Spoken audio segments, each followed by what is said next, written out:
Walaupun kita dah ada soft kita masih lagi juga tak tersusun, sebab ada orang tumit dia melebihi daripada soft kita ni. Walaupun kaki dia besar, saiz kaki dia 9, dengan sembahyang sebelah dia saiz kaki dia 5, tapi kalau dia ikut tumit tetap lurus soft. Jangan ikut ibu jari. Kalau ikut ibu jari tak akan lurus soft.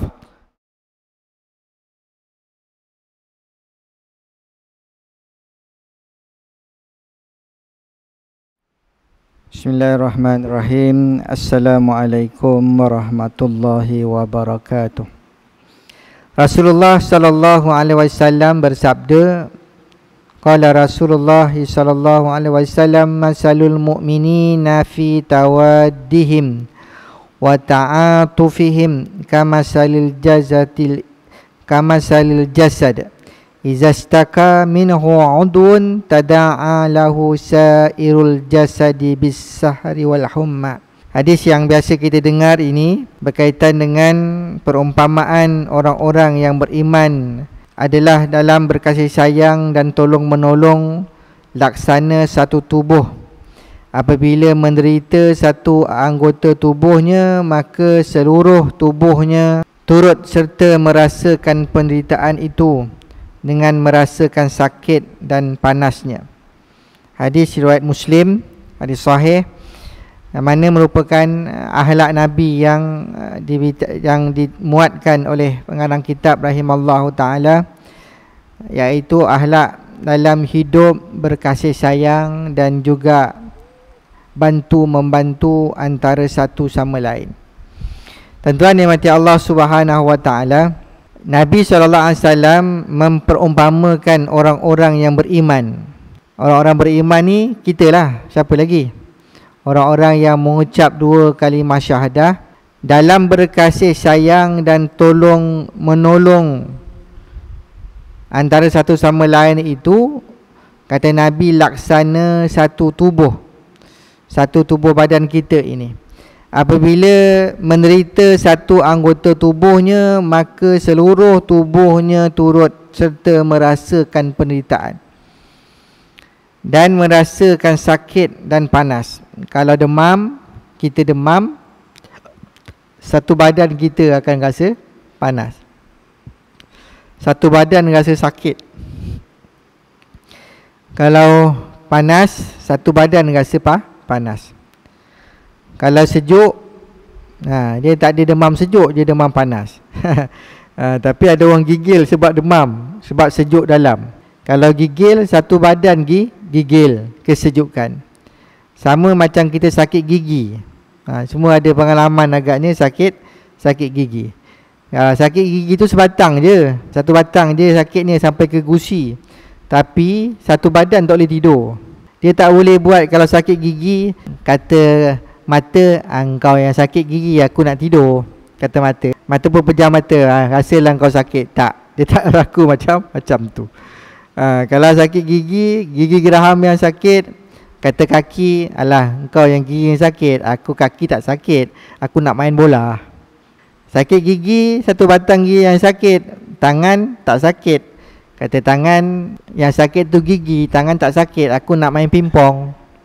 Contoh. Agak-agak boleh tak? Tak boleh. Kalau sakit gigi, walaupun kaki tu pandai menyepak bola, sihat. Walaupun tangan tu boleh melempar pingpong ataupun badminton dan sebagainya, kan? Tapi bila gigi sakit, tuan-tuan, tak payah cakap apalah, kan? Memang semualah sekali duduk rasa macam sakit juga. Padahal yang sakit tu gigi, bukan yang sakit tu kaki. Tapi dengan kaki-kaki sekali duduk kat rumah sakit. Inilah yang Nabi SAW cuba memperumpamakan kita orang-orang Islam yang beriman. Yang hari ni kita lihat pada akhir zaman sekarang ni, kasih sayang sesama kita, tolong bantu sesama kita ni semakin jauh. Sedangkan Nabi dah sebut daripada kita ni ribu tahun yang dulu berkaitan dengan kamu orang yang beriman kena hidup berkasih sayang, kena hidup tolong bantu. Kerana kasih sayang itu asas kepada penyatuan ummah. Kasih sayang itu asas yang berputik daripada iman, yang kamu meletakkan kepercayaan kepada Allah dan kepada Rasulnya. Daripada situlah terbitnya kasih sayang. Sebab apa yang saya ucap, la ilaha illallah, dia adalah benda yang sama yang tuan-tuan semua ucap. Perkara yang sama yang saudara-saudara kita yang sekarang dekat bumi Palestin tu ucap. Dia tak ada beza pun. Kalimah yang sama, tak ada kurang satu huruf sekalipun. Tetap dengan kalimah la ilaha illallah Muhammadur Rasulullah. Ini kalimah agung yang menjadi pintu gerbang kepada orang-orang Islam beriman kepada Allah Subhanahu Wa Taala. Maka daripada situlah Nabi mengatakan masalul mu'minin, permisalan perumpamaan orang-orang yang beriman itu dalam dia berkasih sayang dan tolong menolong, dia kena mesti menjelmakan diri kasih sayang itu seperti satu tubuh. Satu tubuh. Kalau sakit, sakitlah semuanya. Ini. Sebab itu banyak permisalan-permisalan ya tuan-tuan yang mati Allah Subhanahu Wa Taala yang Nabi SAW perumpamakan dalam hadis-hadis. Untuk apa? Untuk kita ini meneladani akhlak Nabi. Allah Subhanahu Wa Taala dalam silsilah para anbiya daripada Nabi Adam alaihissalam sampailah kepada Nabi Isa alaihissalam, walaupun sirah para anbiya tu hebat, macam Nabi Sulaiman alaihissalam, macam Nabi Yusuf alaihissalam, macam Nabi Musa alaihissalam, macam Nabi Daud alaihissalam. Ini semua nabi-nabi yang ada pangkat ulul azmi. Daripada 25 rasul, ada 5 yang dapat pangkat ulul azmi. Nabi-nabi yang punya keazaman dan cabaran hidup dia yang hebat, termasuk Nabi SAW. Tetapi daripada Nabi Adam sampailah kepada Nabi Isa alaihissalam, Allah Subhanahu Wa Taala tidak menganugerahkan kepada para anbiya-anbiya tersebut melainkan kepada Nabi SAW dengan pengiktirafan wa innaka la'ala khuluqil azim. Tak ada. Dalam Al-Quran Allah tak sebut tentang kehebatan-kehebatan para anbiya lain, melainkan Allah mengiktiraf Nabi wa innaka la'ala khuluqil azim. Sesungguhnya engkau wahai Muhammad memiliki akhlak yang paling tinggi. Khuluqil azim, akhlak yang agung. Tak ada. Nabi Yusuf ke, Nabi Sulaiman ke, Nabi Musa ke, Nabi Daud alaihissalam ke, tuan-tuan, kan? Nabi-nabi hebat-hebat, Nabi Nuh alaihissalam contohnya yang berdakwah 950 tahun tu, Allah tidak menganugerahkan kepada mereka selain daripada kehebatan yang ada pada Nabi SAW. Wa innaka la'ala khuluqil azim. Satu. Yang kedua, Allah menganugerahkan kepada Nabi SAW, wa ma arsalnaka illa rahmatan lil alamin. Nabi yang jadi rahmat kepada seluruh alam. Pun tidak ada anugerah itu kepada para anbiya yang lain. Sebab itu bila kita sambut Maulid Rasul, kita nak meneladani akhlak-akhlak Nabi SAW. Kalau tak boleh ikut semua, jangan tinggal semua. Kalau tak boleh buat semua, jangan tinggal semua. Contoh begitu. Maka yang Nabi share, yang Syekh Abdul Qadir Zaidan sharekan dalam kitabnya Usulul Dakwah ni, antara akhlak-akhlak daripada sunnah Nabi SAW, bagaimana Nabi menjelmakan dalam kehidupan Nabi ini kepada para sahabat, menjadikan mereka itu para sahabat dan Nabi seperti suatu tubuh. Kalau seorang kena usik, yang lain semua rasa sakit.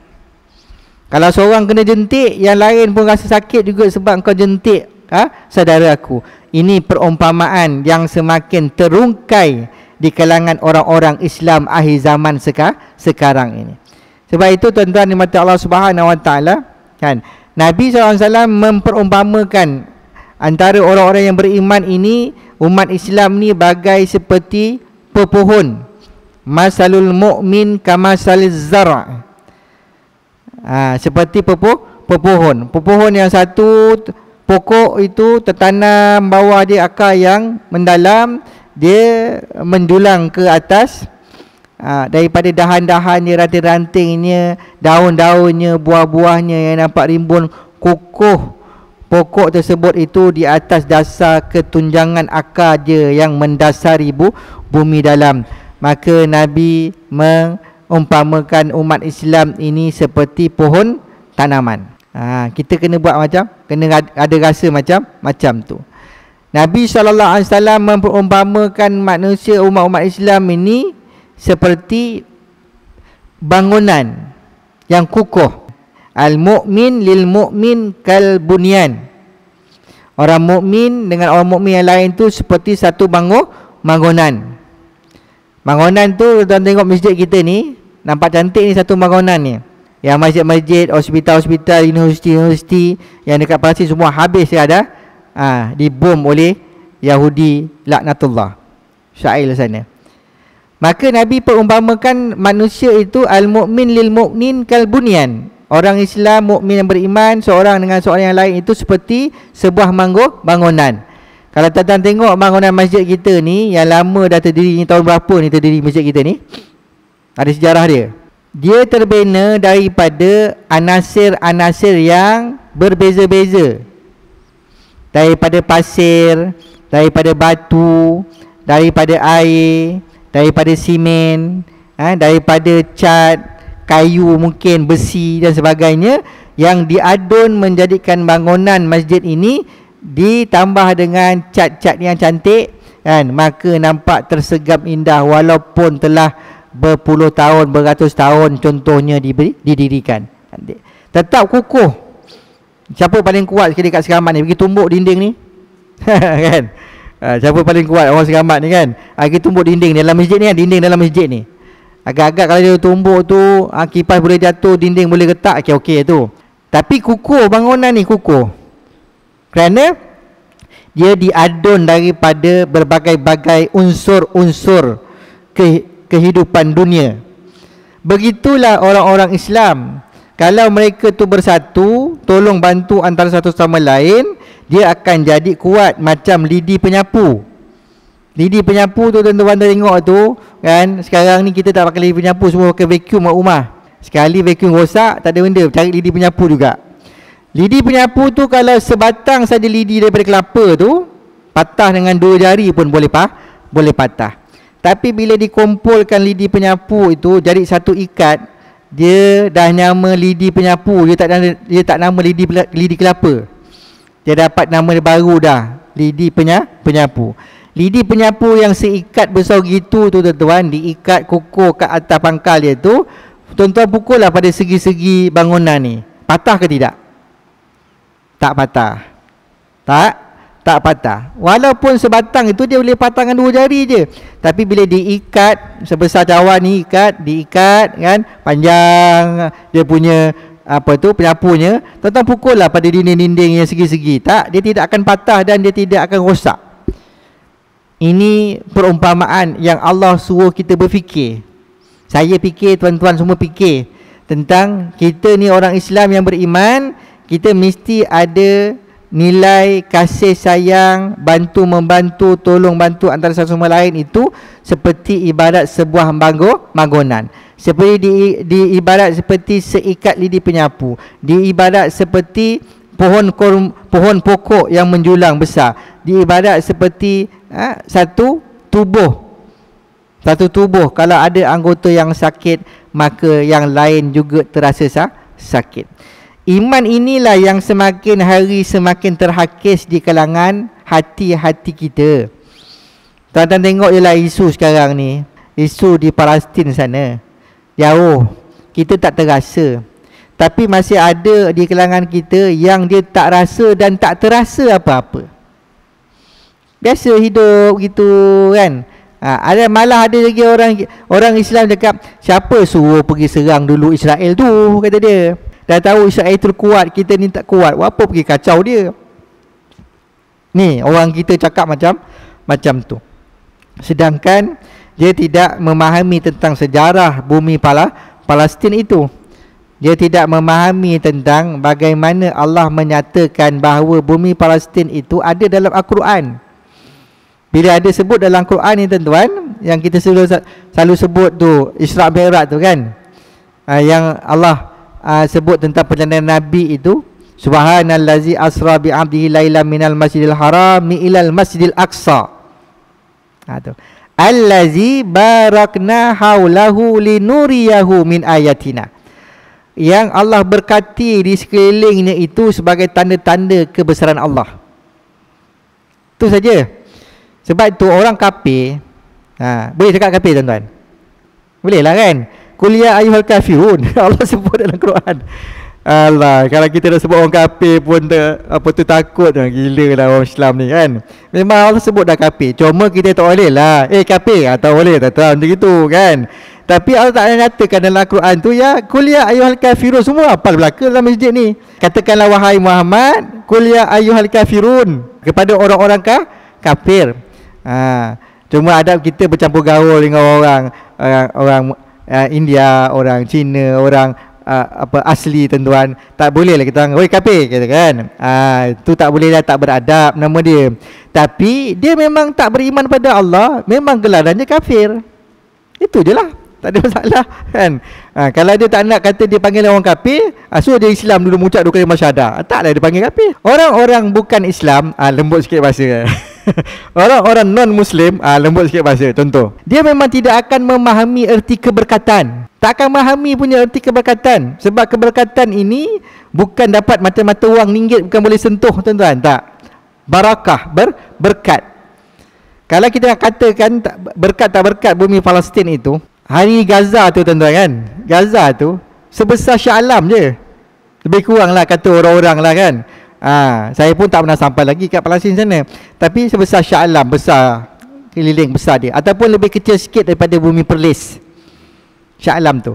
Kalau ikut kata akal kita, daripada 1948 Yahudi menjajah, diberikan hak 2/3 tanah oleh England, memberikan tanah dalam perjanjian Buffalo tu.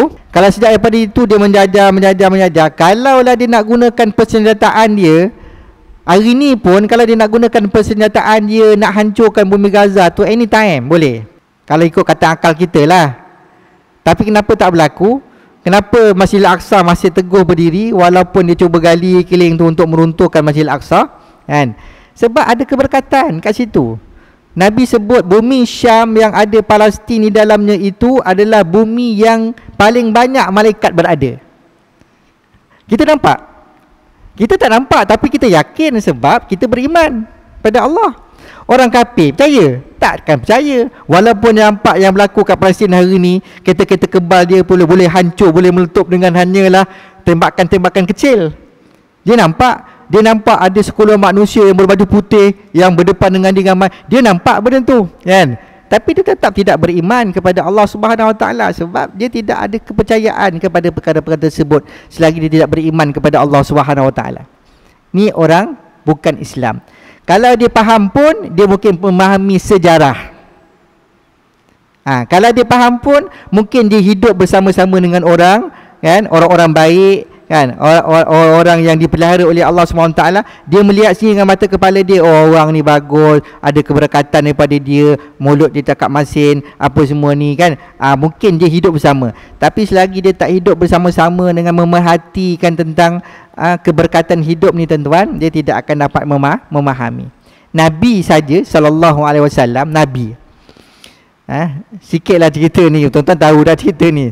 Ketika Nabi disusukan oleh Halimatus Sa'diyah, ibu susuan Nabi. Ketika Halimatus Sa'diyah datang dia ke Mekah nak ambil upah nyusukan kanak-kanak daripada perkampungan Bani Sa'ad ini, dah tak ada dah kat Mekah tu orang bayi-bayi yang nak disusukan. Sebab orang-orang perkampungan Bani Sa'ad ini dah ambil, dah cop dulu. Dah cop sebab kenderaan yang dinaiki oleh Sa'diyah dan suami dia unta tua. Naik kancil je. Itu pun kancil yang tersenggut-senggut dah tu kan. Akhirnya sampai juga kat Mekah, orang lain semua dah cop dulu. Dan orang lain tak ambil Nabi sebab orang yang kata Nabi anak yatim, nanti upah dia tak ada, upah sikit. Ni sejarah ni sirah kan, kita tahu semua ni. Hari ni tak ada pilihan. Kata Sa'diyah cakap dengan suami dia, bang, macam mana kita ni, nak ambil ke tak nak? Kata suami dia, daripada kita datang tangan kosong, balik tangan kosong, kita ambil lah bayi ni. Untung-untung ada keberkatan dia, kata suami dia. Tuan-tuan, tu berkat. Jadi apabila dia ambil saja, dia sudah buat MOU dengan Siti Aminah, dia pegang saja Nabi, Nabi senyum. Bayi tu bayi, Nabi senyum. Bila dia lihat Nabi tu senyum, seluruh tubuh badan dia itu dikurniakan rasa ketenangan, kelapangan dan kebahagiaan. Yang orang lain tak akan rasa, tapi dia akan, Halimatus Sa'diyah saja rasa. Apabila dia ambil Nabi, dia berada saja Nabi dalam dakapan dia, tiba-tiba susu dia itu melimpah ruah, terus memengkak susu dia. Itu nama apa? Keberkatan pada seorang manusia yang akan menjadi Rasulullah sallallahu alaihi wasallam. Keberkatan. Naik unta. Unta tu adalah unta yang terakhir berjalan balik ke perkampungan Bani Sa'ad. Tiba-tiba unta yang Nabi naik bersama Halimatus Sa'diyah ini boleh memotong unta-unta lain. Datang naik kancil, balik naik Mercedes. Boleh memotong. Sampai dekat perkampungan Bani Sa'ad, Halimatus Sa'diyah dengan suami dia pelik. Tak ada lagi orang sampai ke kampung tu. Dia yang lebih awal sampai. Tanda keberkatan. Sebab tu kita baca sirah. Bila baca sirah, ahlak-ahlak yang Nabi, yang Syekh Abdul Qadir Zaidan nyatakan dalam yang kita dah bincang panjang ni tuan-tuan, semua sekali ada keberkatan. Tuan-tuan tak percaya, kita bina kasih sayang sesama kita. Kita tegur dengan kasih sayang, kita marah dengan kasih sayang, kita hidup dengan kasih sayang, tolong bantu tanpa ada apa-apa di sebaliknya. Bukan ada udang di sebalik batu ke udang di sebalik mi, tak ada. Kalau kita tolong saudara kita lillahi ta'ala, tak ada apa-apa, semua kerana Allah. Ini yang Nabi sebut, binalah kehidupan orang yang beriman, orang-orang Islam ni dengan kasih sayang seperti mana sesusuk tubuh, seperti mana sepohon pokok, seperti mana sebuah bangunan. Kalau umat Islam hari ni boleh bersatu padu, agak-agak berlaku tak dekat Palestin hari ni tuan-tuan? Kalau umat Islam, seluruh kuasa-kuasa umat Islam ni yang duduk dekat negara Arab tu, Arab Saudinya, Irannya, Iraqnya, Jordannya, Yamannya, kan, Lubnannya, yang persekitaran itu saja, kalau mereka bersatu hati seperti mana yang Nabi sebut, ini masalul mu'mini fi tawaddihim wa ta'atufihim, tidak akan beraninya Israel itu nak bom orang-orang Islam yang hari ni dah hampir mencecah 10,000 syahid. Kenapa hari ni dia berani lagi bom kan? Yang terbaru, Universiti Azhar Cawangan Palestin dibom, tempat pertumbuhan ilmu. Dia bom, hospital dia bom. Sebab apa? Dia tahu orang Islam tak boleh buat apa-apa. Setakat demo kita kat Malaysia ni tuan-tuan, kau demo lah, nak menjerit-jerit lah, kata dia kan. Kalau kau nak diam-diam, tak boleh takbir pun tak apalah. Kalau kau tak pakai maflar, Palestin tak boleh pakai pun tak apalah kat sekolah kan. Dia tak herannya. Sebab apa? Sebab dia tahu dah umat Islam tidak seperti mana yang Nabi sebut dalam hadis yang kita dengar pada malam ini. Cuba umat Islam, kau jentiklah orang Palestin, kan? Kau bunuh seorang, kau tangkap seorang, kami akan serang. Agak-agak berani tak Israel nak buat macam itu? Tak berani tuan-tuan. Tak berani.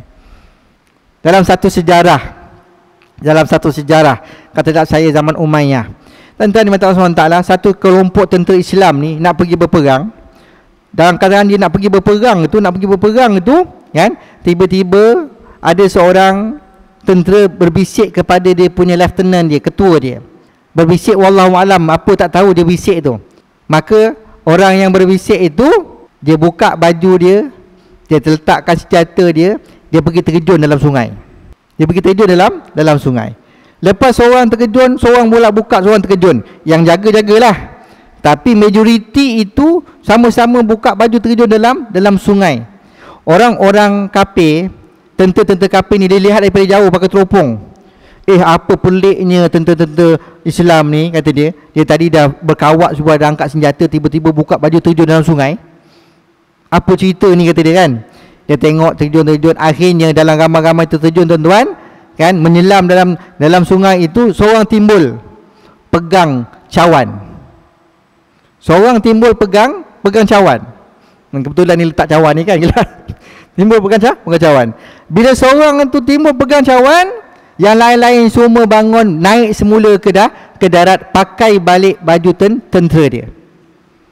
Rupa-rupanya seorang tadi tentera tu berbisik kepada ketua lieutenant dia. Dia kata, tuan, sebelum kita nak pergi berperang ni, ada cawan di kalangan kawan-kawan kita yang terjatuh dalam sungai.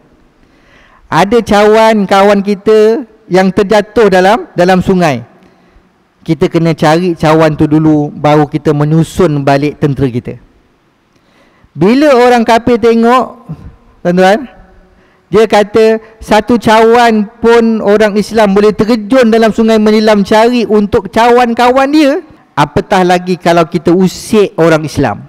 Ini tentera Islam yang ditarbiah bersatu. Sayyidina Umar dalam tentera berperang, dalam satu peperangan, saya tak ingat peperangan itu, perang berhari-hari perang, tak menang.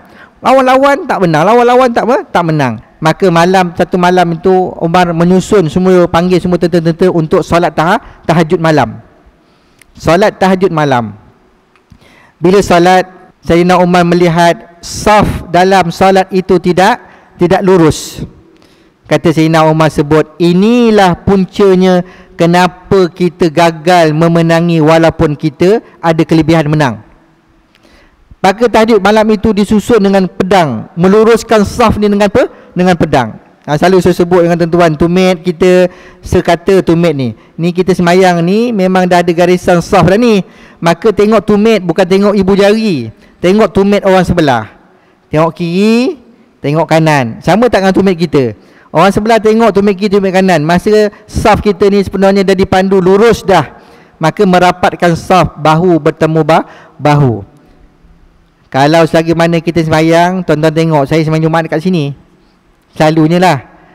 Kadang-kadang semayang Jumaat kat sini, walaupun kita dah ada soft kita masih lagi juga tak tersusun, sebab ada orang tumit dia melebihi daripada soft kita ni. Ada orang mix soft dia, walaupun kaki dia besar, saiz kaki dia 9, dengan semayang sebelah dia saiz kaki dia 5, tapi kalau dia ikut tumit tetap lurus soft.